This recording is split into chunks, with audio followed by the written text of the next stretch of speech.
আসসালামু আলাইকুম।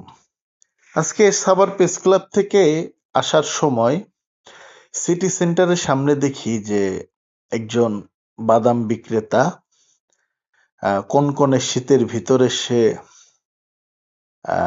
গরম গরম বাদাম বিক্রি করছে এবং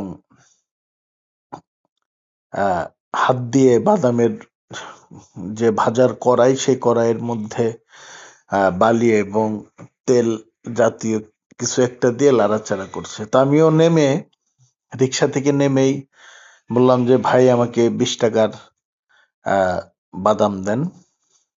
তো আমি কিন্তু আগে বাদাম নেওয়ার পরেই যে বাদামের উপরে যে টাকাটা সেটা আমারই। তো বাদাম নেওয়ার পরেই হুট করে মনে হলো যে একটু আজকে কি ভিডিও দেই আপনাদের জন্য।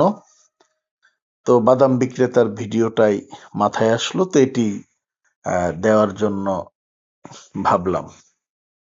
তো যে কথা সে কাজ, ওনার সাথে কথা বলতে বলতে যে আপনার এইখানে কতদিন যাবৎ আপনি বাদাম বিক্রি করছেন বা এই পেশার সাথে জড়িত, তিনি আমাকে যেটি বললেন যে সে প্রায় 4 থেকে 5 বছর বা 6 বছরের মতো বাদাম ব্যবসার সাথে জড়িত। এর আগে তিনি রাজমিস্ত্রির কাজ করতেন। রাজমিস্ত্রির কাজে ছিলেন, হুট করে তার রাজমিস্ত্রির কাজ ছেড়ে দিলেন, কাজ পায় না এরকম কিছু একটা। তো পরে তার ভাগিনা যিনি ছিল, তার ভাগিনা বাদাম বুটের যে ব্যবসা, সেই বাদাম বুটের ব্যবসা করত।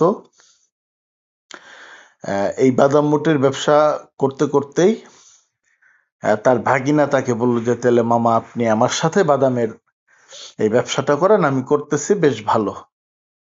তারপর উনি ওনার ভাগিনার সাথে পরামর্শ করেই তিনি বাদামের ব্যবসার সাথে জড়িত।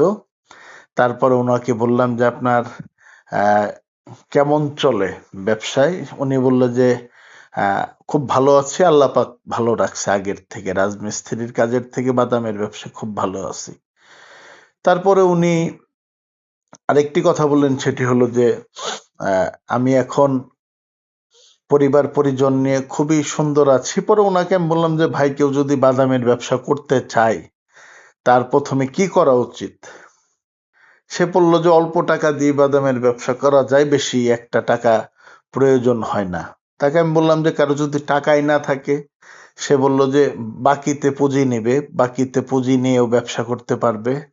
হেসে হেসে খুব সুন্দর করে বলছে। আমি বললাম যে বাহ, বেশ ভালো। পরে বললাম যে এইখানে যে বাকিতেও কি ব্যবসা দিবে? কয় হ্যাঁ ভাই দেয়, শুরুতে ভালো মনের মানুষ পাইলে এরকম সাথে কেউ সাপোর্টে থাকলে দেয়। যাই হোক, ধন্যবাদ, ভালো থাকবে।